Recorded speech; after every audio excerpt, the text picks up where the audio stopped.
नमस्कार, बहुत स्वागत है आपका डिबेट लाइव बड़ी बहस मध्य प्रदेश में। मैं हूं आपके साथ अमित शर्मा। कर्नाटक में बीजेपी ने चुनाव जीतने के लिए अपने बुजुर्ग नेताओं को टिकट देने के बजाय उनके बेटे बेटियों और रिश्तेदारों को टिकट दिया है। वहां 20 से ज्यादा मंत्री, विधायक और सांसदों के पुत्र पुत्री और रिश्तेदार चुनाव लड़ रहे हैं।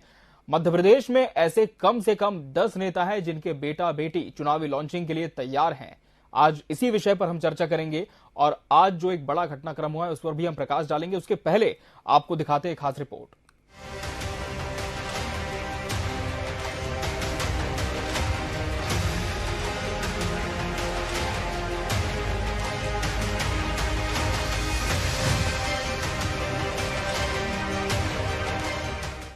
हमेशा से परिवारवाद, वंशवाद के खिलाफ दलीलें देती बीजेपी अब अपनी ही परंपरा को तोड़ती हुई नजर आ रही है।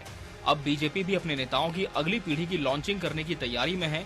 इन्हीं में से एक है सिद्धार्थ मलैया। बीजेपी ने आज पूर्व मंत्री जयंत मलैया के बेटे को पार्टी में वापस ले लिया। इनके स्वागत के लिए पार्टी नेतृत्व बीजेपी दफ्तर में खड़ा था। शिवराज से लेकर संगठन के सभी बड़े नेता मौजूद थे। पार्टी ने हमें स्वीकार किया, पार्टी हमें काम देगी। पार्टी जनसेवा का काम कर रही है, उस काम को हम आगे बढ़ाएंगे। आज शुभ दिन है और अब वापस से काम शुरू करेंगे पार्टी के लिए। इस बार चुनाव लड़ने की कोई तैयारी है आपकी? 230 सीट पे चुनाव लड़ रहा है, पार्टी तैयारी में। आप दमोह से इस बार टिकट मांग रहे हैं? पार्टी सभी को सब जगह काम पर लगाएगी, जिसके लिए जो काम तय करेगी, जहां जो बेहतर होगा उसके लिए उस काम को लगाएगी। कर्नाटक में 10 मई को होने वाले विधानसभा चुनावों के लिए उम्मीदवारों को चुनने में बीजेपी ने कोई जोखिम नहीं लिया। इतना ही नहीं, केंद्रीय नेतृत्व राजनीति में परिवारवाद से पल्ला झाड़ने की अपनी कोशिश में पूरी तरह कामयाब भी नहीं हो सका। अगर वहां लिए फैसलों से पार्टी सत्ता हासिल करने में कामयाब होती है तो वही फॉर्मूला मध्य प्रदेश में भी लागू होने की संभावना है। भारतीय जनता पार्टी और सिद्धांत दोनों का संबंध क्या है? जो बिना सिद्धांतों वाली पार्टी है उसी का नाम है भारतीय जनता पार्टी। पहले इन्होंने नियम सिद्धांत बनाए थे 65+, क्योंकि दिल्ली में निपटाना था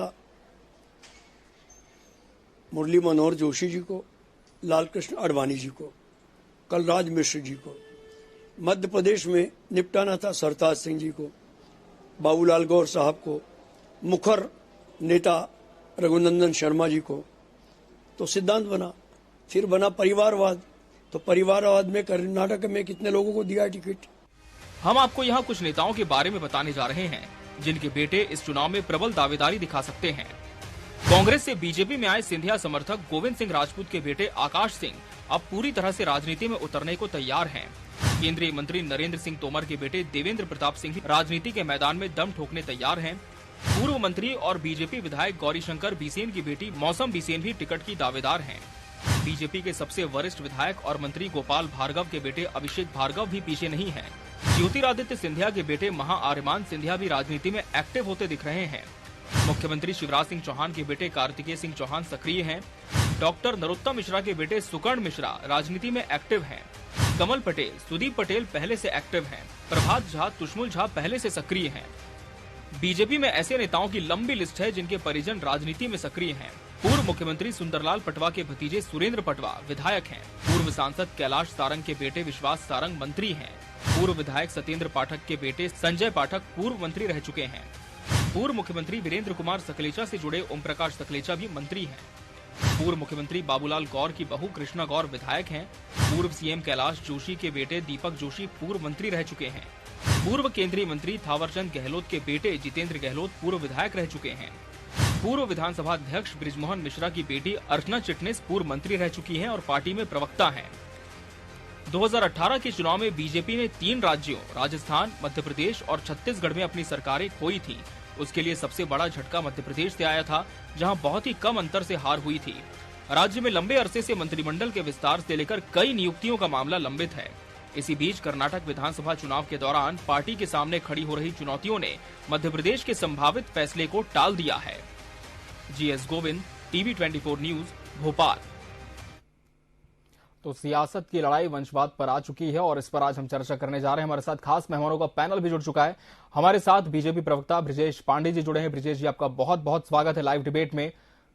युवक कांग्रेस के पूर्व प्रदेश महासचिव अनुराग ठाकुर हमारे साथ जुड़ चुके हैं पैनल में। अनुराग जी, आपका भी बहुत बहुत स्वागत है। वरिष्ठ पत्रकार पंकज भदौरिया भी हमारे साथ जुड़े हैं। पंकज जी, आपका भी बहुत बहुत स्वागत है।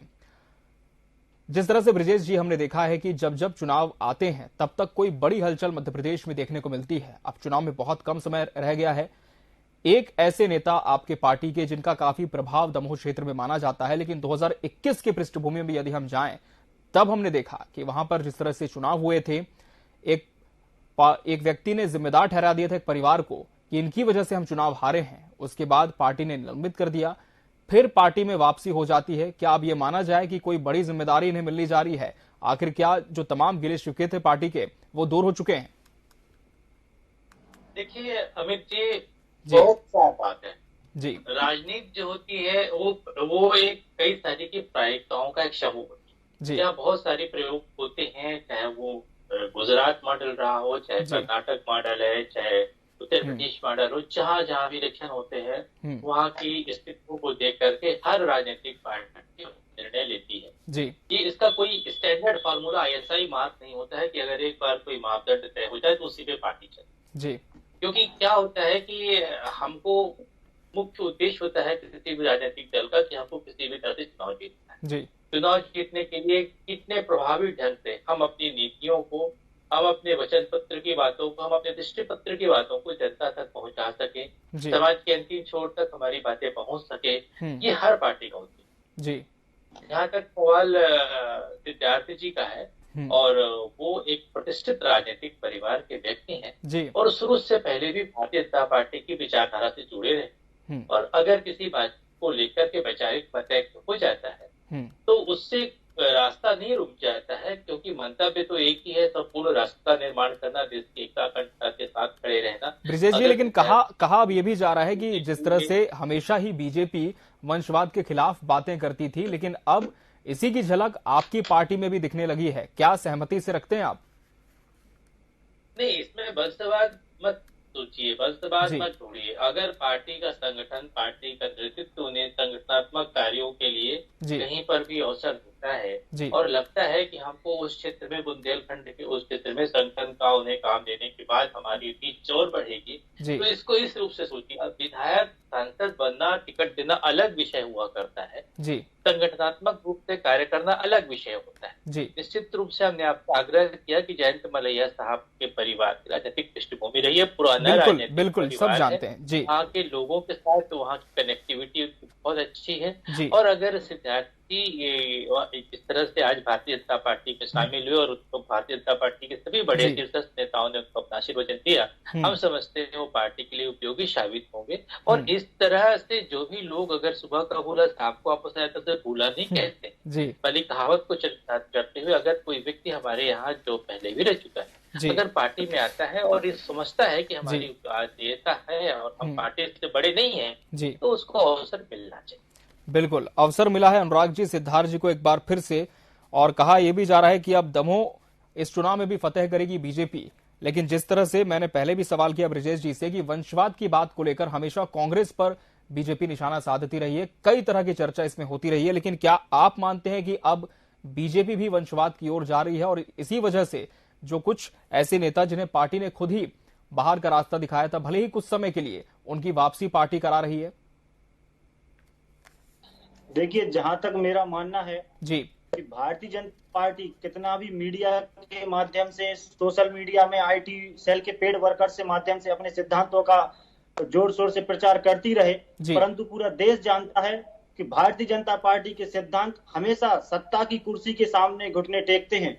आप सिद्धार्थ मलैया जी की बात हो, प्रीतम लोधी जी की बात हो, सांची में मुदित सेजवार जी की बात हो, बड़ा मलेरा में लोधी जी की बात हो, ये सब भारतीय जनता पार्टी को नुकसान कर भारतीय जनता पार्टी इन पर कार्रवाई करके इनको बाहर निकाल चुकी थी। परंतु जब भारतीय जनता पार्टी को लगा कि दमोह में उनके पास राहुल लोधी जी के हार जाने के बाद दूसरा चेहरा नहीं है, इसलिए उन्होंने अपने सिद्धांतों को एक साइड रखकर सिद्धार्थ मलैया जी को वापस पार्टी में बुलाया। प्रीतम लोधी जी जो ओबीसी का बड़ा चेहरा थे, उनको पार्टी ने बाहर कर यह एहसास हुआ कि भारतीय जनता पार्टी को नुकसान हो रहा है, लोधी समाज वोटर्स के लिए नुकसान हो रहा है, इसलिए भारतीय जनता पार्टी ने अपने सिद्धांतों को दरकिनार करते हुए प्रीतम लोधी जी को फिर से पार्टी की सदस्यता दिलाई। जहां तक भारतीय जनता पार्टी के सिद्धांतों की बात है, तो ये कहा जा रहा था कि मध्य प्रदेश में गुजरात मॉडल के उस पर चुनाव लड़े जाएंगे, परंतु मध्य प्रदेश तो छोड़िए, कर्नाटक आते आते गुजरात मॉडल फेल हो गया। और आज मध्य प्रदेश में दर्जनों नेता ऐसे हैं जिनके पिता भारतीय जनता पार्टी की बड़ी राजनीति की शख्सियत रहे हैं और आज उनके बेटे विधायक, पूर्व विधायक, मंत्री रह चुके हैं। परिवारवाद की बात कभी भी कांग्रेस पार्टी ने नहीं की, क्योंकि कांग्रेस पार्टी का यदि कोई भी नहीं, पार्टी ने कभी नहीं की, लेकिन आरोप तो आप पर लगातार लगते रहे। अनुराग जी, हम फिर से आपका रुख करेंगे, पंकज जी का रुख कर लेते हैं। पंकज जी, वरिष्ठ पत्रकार के तौर पर किस तरह से इस पूरे समीकरण को आप देखते हैं, और सिर्फ हम सिद्धार्थ मलैया की ही क्यों बात करें, पूरे नामों की सूची हमारे पास है। जिस तरह से कहा यह भी जा रहा है कि केंद्रीय मंत्री नरेंद्र सिंह तोमर के बेटे देवेंद्र प्रताप सिंह भी राजनीति के मैदान में इस बार काफी सक्रिय माने जा रहे हैं। पूर्व मंत्री और बीजेपी विधायक गौरीशंकर बिसेन की बेटी मौसम बिसेन भी टिकट की प्रबल दावेदार मानी जा रही है। डॉक्टर नरोत्तम मिश्रा के बेटे सुकर्ण मिश्रा राजनीति में काफी सक्रिय हैं। मुख्यमंत्री शिवराज सिंह चौहान के बेटे कार्तिकेय सिंह चौहान भी काफी सक्रिय है। हालांकि पार्टी ने कभी ये नहीं कहा कि इन्हें टिकट दिया जाएगा, लेकिन जिस तरह से चुनाव के पहले लगभग साल भर से यदि हम देखें पंकज जी, इनकी सक्रियता जमीनी स्तर पर काफी नजर आ रही है। तो क्या आपको भी ये लगता है कि अब जिस तरह से परिवारवाद के खिलाफ जाने की बातें बीजेपी करती थी, अब कहीं ना कहीं मंत्रणा भीतर भी चल रही है कि अब जो पीढ़ी है आने वाली, उन्हें मौका दिया जाए और घर का ही कोई सदस्य हो जो कि अब जनप्रतिनिधि के तौर पर उभारा जाए? देखिए, बिल्कुल सही बात है। राजनीति में जहाँ तक लाभ की बात है, तो उसमें राजनीति में ना तो कोई संविधान है ना कोई नियम है किसी भी पार्टी का। आप ये देख लीजिए, राजनीति का इतिहास बोलता है कि जो हमने कहा वो हमने किया नहीं कर पाए। हमारी हो सकता है मजबूरी रहती हो, चुनाव जीतने का कारण रहता है या जो भी कुछ है। राजनीति में चाहे बीजेपी हो, चाहे कांग्रेस हो, चाहे आम आदमी पार्टी हो या समाजवादी हो, जो भी हो, परिवारवाद हर पार्टी पर हावी है। और ना ही इससे कांग्रेस अछूती है और ना ही बीजेपी। बीजेपी में भी कैलाश विजयवर्गीय जो महासचिव हैं बीजेपी के, उनके बेटे विधायक हैं, ठीक है ना। मध्य प्रदेश के मुख्यमंत्री शिवराज सिंह चौहान जी, उनके बेटे की जो है राजनीति में। गोपाल भार्गव जो कैबिनेट मंत्री है मध्य प्रदेश शासन में, उनके लड़के भी जो है, उनके बेटे भी जो है राजनीति में बढ़ चढ़ कर हिस्सा लेते हैं, ठीक है ना। तो रही परिवारवाद की बात। अब जैसे विषय ये है कि सिद्धार्थ मलैया का, तो क्या नियम रह गया, क्या आपका संविधान है पार्टी का कि आप 6 साल के लिए निष्कासित करते हैं और फिर 6 महीने में वापस बुला लेते हैं, ठीक है ना। तो ये साथ में जैसे दिग्विजय सिंह जी थे, उन्होंने जो है, दिग्विजय सिंह ने पार्टी से कि हम पार्टी 10 साल तक मैं किसी पद पर नहीं रहूंगा, पद पर ना रहे और इसके बाद पार्टी आपके इशारों पर चले, तो ऐसा पद तो हर किसी कोई भी व्यक्ति ले, ठीक है ना। तो ये नियम संविधान की बात तो राजनीतिक पार्टी में रह ही नहीं गई। जी, लेकिन पंकज जी, क्या ये नियम की बात राजनीतिक पार्टी में इसलिए नहीं रह गई क्योंकि पार्टी अपना नफा नुकसान ज्यादा देखती है बतौर अपने संविधान के? क्योंकि जिस तरह से मुख्यमंत्री शिवराज सिंह चौहान का खुद ये वक्तव्य है कि जयंत मलैया के बिना दमोह अधूरा है, दमोह में अंधेरा है, और वो ये बात तब कहते हैं, मुख्यमंत्री खुद ये बात तब कहते हैं पंकज जी, जब अपने बेटे की परीक्षा के दौरान पूरी तरह से जयंत मलैया ने हर तरह की सक्रिय राजनीति से दूरी बनाए रखी, कभी भी खुलकर उनके बेटे के ऊपर जो कार्रवाई हुई उसमें बयान नहीं दिया। क्या ये पार्टी को पहले ही लगने लगा था कि चुनाव से पहले यदि नाराजगी दूर नहीं की गई तो एक बड़ा नुकसान हो सकता है?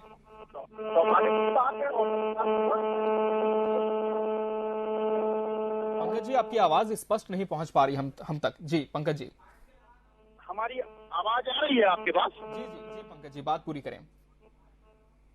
तो कहता हूं कि जो शिवराज जी ने जो अपने वक्तव्य में जो बोला, तो स्वाभाविक सी बात है कि दमोह में जयंत मलैया लंबे समय तक मंत्री भी रहे हैं मध्य प्रदेश शासन में, और उनका एक बड़ा औरा है बीजेपी पार्टी में, और कद्दावर नेता है। तो स्वाभाविक सी बात है कि कहीं ना कहीं, लेकिन एहसास ये भाई, जब आपको एहसास था तो आपने फिर पार्टी के नियम और कानून दिखाते हुए फिर निकाला क्यों? मैं तो ये कहता हूं कि आप नियम बनाते क्यों हैं जब आपको तोड़ने हैं तो? बिल्कुल जवाब भी ले लेते हैं ब्रिजेश जी। आखिर यह नियम बनाया ही गया क्यों जब इसे तोड़ना ही था, और क्या इसकी सुगबुगाहट पहले से ही थी? क्योंकि कल से ही, यदि हम बात करें 28 तारीख से ही बुंदेली मेले की तैयारियों की मीटिंग जब हो रही थी, 28 से बुंदेली मेले की शुरुआत भी हो रही है, तभी से सिद्धार्थ मलैया की वापसी की सुगबुगाहट तेज थी। ऐसा हम इसलिए कह रहे हैं क्योंकि 2 दिन पहले आपको भी ध्यान है कि जब प्रदेश प्रभारी मुरलीधर राव पहुंचे थे, तब उन्होंने कहा था कि हम पुराने लोगों को पार्टी से जोड़ेंगे। तब से ही राजनीति में चर्चा का बाजार गर्म था कि क्या सिद्धार्थ मलैया की वापसी हो सकती है, यानी कि क्या बीजेपी ने पहले से ही तैयारी कर ली थी कि सिद्धार्थ मलैया की वापसी होगी? आपके प्रश्न का उत्तर मैं दूंगा, उसके पहले अपने कांग्रेस के प्रवक्ता मित्र को मैं समझा दूं कि सो बोले तो बोले, चलनी क्या बोले जिसके 2500 छेद है। और जिस पार्टी के शीर्ष नेता रह चुके कुंवर अर्जुन सिंह जी रहे हो, विद्याचरण शुक्ला जी रहे हो, चाहे अरविंद नेतामर, जितने नेता रहे हैं, ये सब कांग्रेस पार्टी छोड़ करके दूसरी बार की कांग्रेस पार्टी में वापसी होती है। मध्य प्रदेश के अंदर चौधरी राकेश सिंह डिप्टी लीडर थे, मध्य प्रदेश विधानसभा के उप नेता थे, सदन में अपनी सरकार के खिलाफ अविश्वास प्रस्ताव में हिस्सा लिया था। चाहे बालेंद्र शुक्ला जी हो, चाहे ज्ञानेंद्र ज्योति जी हो, ये सारे नेता छोड़ करके फिर अपनी पार्टी में वापसी करते। हमने आपसे पहले ही विनम्रता से कहा अमित जी की देखिए, राजनीति में बहुत सारी प्रायिकताएं होती है, नंबर ऑफ प्रोबेबिलिटीज है पॉलिटिक्स के अंदर, उसमें से आपको जो है प्रोबेबिलिटीज तलाशनी ही पड़ती, इसी का नाम राजनीति होता है। दूसरी बात मैं आपसे कहना चाह रहा हूँ कि जहां तक सवाल प्रदेश प्रभारी आदरणीय मुरलीधर राव जी की बात है, निश्चित रूप से वो मध्य प्रदेश के भ्रमण पे निकले हैं, प्रवास पे निकले हैं, और उन्हें दमोह में जाकर के वहां की जनता से, जन आकांक्षाओं से उन्हें पता चलता है कि यहाँ पर इस पूरे क्षेत्र में, जैसे आदरणीय पंकज जी भी कह रहे थे इस बात को लेकर के, कि इस पूरे के पूरे क्षेत्र में जो है जयंत मलैया के उनके परिवार की बहुत बड़ी राजनीतिक पुष्टि। बिल्कुल। तो अगर उनको जो पहले भी भारतीय जनता पार्टी में रह चुके हैं और वो भारतीय जनता पार्टी में सदस्यता ग्रहण करना चाह रहे हैं, तो भारतीय जनता पार्टी की विचारधारा से तो प्रभावित पहले से थे। पंडित दीनदयाल उपाध्याय जी के, श्यामा प्रसाद मुखर्जी के आदर्शों सिद्धांतों से पहले से प्रभावित थे।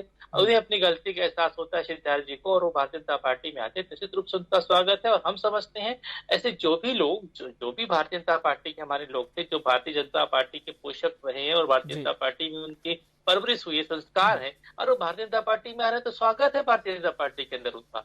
लेकिन सबसे बड़ी बात यह है कि जिस तरह से कांग्रेस पार्टी ने, चाहे वो आपका महाराष्ट्र का चुनाव रहा हो, चाहे कर्नाटक का चुनाव रहा हो, चाहे बंगाल का चुनाव, कांग्रेस पार्टी ने जितने भी इलेक्शन हुए हैं, हर इलेक्शन पे केवल और केवल परिवार की राजनीति किया है। सोनिया जी, राहुल गांधी जी, सारी देखिए अब प्रियंका जी को लाने की कोशिश हो रही है कि उन्हें किसी तरह से राज्यसभा में लाया जाए। इस तरह से भारतीय जनता पार्टी में उसका 2% भी नहीं है। अगर आप श्रीमंत सिंधिया की बात करते हैं या उनके बेटे की बात करते हैं, तो उनको कोई विधायक की टिकट नहीं मिल गई है। हालांकि सिंधिया जी तो ये बयान भी दे चुके हैं कि जब तक वो सक्रिय राजनीति में है तब तक महाआर्यमान राजनीति में नहीं आएंगे। मैं फिर आपको रुक करूंगा ब्रिजेश जी, हम रुक कर लेते हैं अनुराग जी का। अनुराग जी, तमाम बातों को सुना, ब्रिजेश जी कह रहे हैं कि जितना वंशवाद, जितना परिवारवाद कांग्रेस में है, उसका 2% भी बीजेपी में नहीं है, लेकिन बावजूद इसके कांग्रेस सवाल उठा रही है। जवाब दें। परिवारवाद की पोषित रही है, वो भाजपा में नहीं। अनुराग जी, आप सुन पा रहे हैं? जी सर। जी अनुराग जी, जिस तरह से ब्रिजेश जी कह रहे हैं कि जितना वंशवाद, परिवारवाद कांग्रेस में पनपा है, उसका 2% भी बीजेपी के अंदर नहीं है, लेकिन यदि किसी कद्दावर नेता की वापसी होती है तो कांग्रेस इसे एक इशू बनाती है। क्या कहेंगे इस पर? जवाब दें। देखिए, मैं आदरणीय ब्रिजेश जी की बात का यही जवाब दूंगा जी। सबसे पहले तो जो उन्होंने बोला कि अलग अलग राज्यों के हिसाब से सिद्धांत और संविधान पार्टी के होते हैं, तो मैं इस बात को बिल्कुल नहीं मानता। सिद्धांत और संविधान पार्टी की वो विचारधारा होती है जिनको लेकर लोग उस पार्टी से जुड़ते हैं जी। आज भारतीय जनता पार्टी की बात करें, मेरा ये मानना है कि संविधान नहीं बोल रहा हूं, मेरा ये मानना है कि दमोह में सिद्धार्थ मलैया जी को वापस लाने का केवल एक ही कारण था, और सिद्धार्थ मलैया जी ने पार्टी के लिए आवेदन नहीं किया कि मैं पार्टी में आना चाहता हूं। भारतीय जनता पार्टी खुद उनको मनाने पहुंची, कैलाश विजयवर्गीय जी उनके पास पहुंचे, मलैया जी के घर पहुंचे, क्योंकि वो जानते थे कि दमोह में भारतीय जनता पार्टी के पास कोई चेहरा नहीं है लड़ाने के लिए राहुल लोधी जी के हारने के बाद। दूसरी बात, ऐसी कई सीटें हैं, और जो सर्वे आज भारतीय जनता पार्टी का आ रहा है, उसमें उनके आंतरिक सर्वे में ये रिपोर्ट आ रही है कि वो अब सत्ता की कुर्सी से बाहर होने के लिए तैयार है। इसलिए उनका ये प्रयास है। जी, जवाब दें ब्रिजेश जी। उनका ये प्रयास है कि जिन लोगों को भारतीय जनता पार्टी ने बाहर निकाला था, यदि उनको लाकर वो पुनः सत्ता की कुर्सी पर काबिज हो जाते हैं, सिद्धांतों की धज्जियां उड़ती हैं तो उड़ जाएं, परंतु सत्ता की कुर्सी जवाब दें ब्रिजेश जी, बड़ा आरोप आप पर जी, आपकी पार्टी पर। पार्टी का यदि कोई सिद्धांत है, भारतीय जनता पार्टी का यदि कोई सिद्धांत है, तो वो कुर्सी के लिए चाहे धर्म की राजनीति कर कुर्सी पाना हो, चाहे कट्टरता फैलाकर कुर्सी पाना हो, चाहे जातिवाद फैलाकर कुर्सी पाना हो, सांप्रदायिक और झूठ बोलकर तानाशाही कर कुर्सी पाना हो, ये भारतीय जनता पार्टी ब्रिजेश जी जवाब दे। ब्रिजेश जी कांग्रेस पार्टी का सिर्फ एक बोले, ब्रिजेश जी जवाब दे। युवाओं को रोजगार दिलाने का सिद्धांत, महिलाओं को सुरक्षा दिलाने का सिद्धांत। ठीक है अनुराग जी, मैं फिर आपके पास आऊंगा। ब्रिजेश जी का समय हो गया, ब्रिजेश जी जवाब दें जी। अच्छी शिक्षा दिलाने का सिद्धांत, नगर को स्वस्थ एवं सुरक्षित रखने का सिद्धांत कांग्रेस पार्टी का है। और बात कर रहे हैं कांग्रेस पार्टी के नेता पुत्रों की, तो मैं बता देना चाहता हूं कि कांग्रेस पार्टी में यदि किसी नेता का पुत्र उनकी विरासत को संभालता है तो वो ऐसे ही नहीं संभालता है जी। आप देखिए माननीय जयवर्धन सिंह ब्रिजेश जी आपकी बात पूरी करें जी। ब्रिजेश जी जवाब दें। दिग्विजय सिंह जी की विरासत को संभाला, पूरे क्षेत्र की कई सैकड़ों किलोमीटर कर उस क्षेत्र की विरासत को संभाला है। केवल अपने पिता का नाम के ऊपर उन्होंने वो सत्ता ने वो विरासत नहीं। चलिए, तो जितने भी कांग्रेस में पुत्र आए हैं राजनीति के तौर पर, उनके बारे में अनुराग जी का ये कहना है कि वो कहीं ना कहीं इतने कैपेबल थे, इतने ज्यादा वो लायक थे कि विरासत को संभालने में वो कद्दावर साबित हुए, लेकिन बीजेपी में ऐसा नहीं है, ये कह रहे हैं ब्रिजेश जी।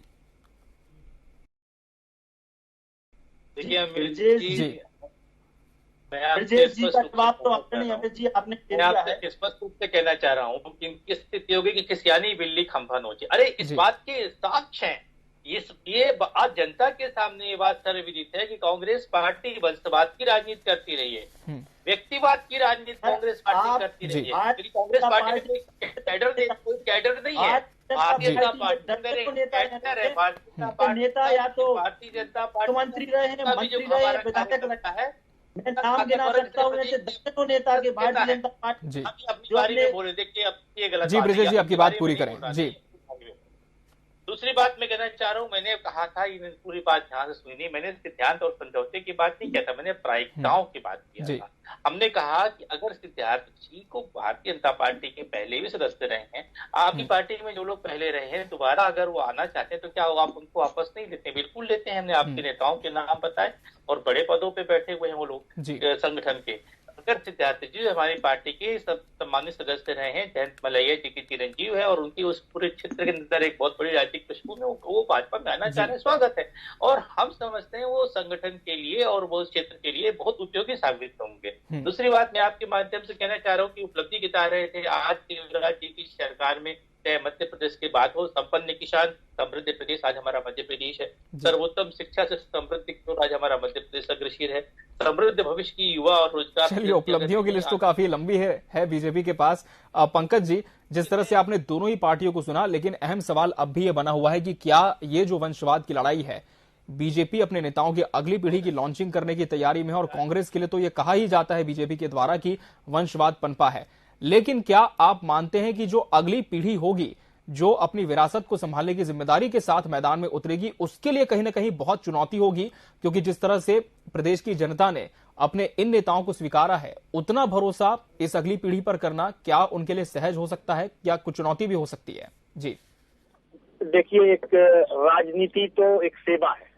अगर कायदे से बोला जाए तो जनता की सेवा जो अच्छे से कर पाएगा तो स्वाभाविक सी बात है कि जनता उसको स्वीकारेगी।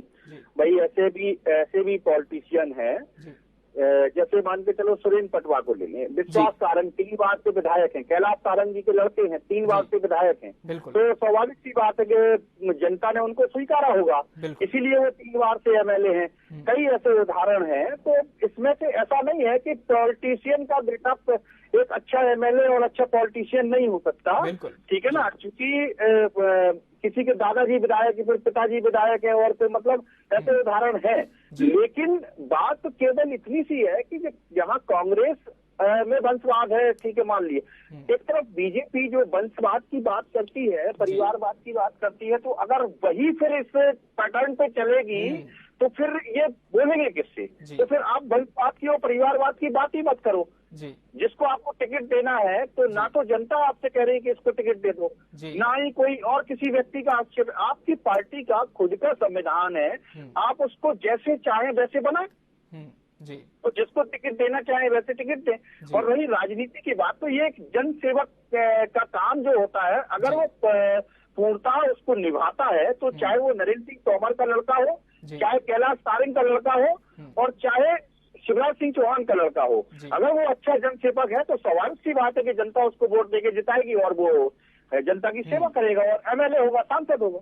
बिल्कुल बिल्कुल पंकज जी, और कहीं ना कहीं अब दोनों ही पार्टियां इस प्लेटफॉर्म पर आ चुकी है कि पहले सिर्फ एक पार्टी पर वंशवाद के आरोप लगते थे, लेकिन अब दूसरी पार्टी भी जब इसी पैटर्न को फॉलो करेगी तो सवाल उठने लाजमी है कि फिर आप किस बुनियाद पर ये सवाल उठाते हैं। बहरहाल आप तीनों मेहमानों का बहुत बहुत शुक्रिया हमसे जुड़ने के लिए और इस लाइव डिबेट का सार्थक हिस्सा बनने के लिए आपका बहुत बहुत धन्यवाद। और इसी के साथ हमारे आज के इस लाइव डिबेट बड़ी बहस मध्य प्रदेश में फिलहाल इतना ही। कल हम फिर हाजिर होंगे किसी नए विषय के साथ, तब तक के लिए दीजिए इजाजत। नमस्कार।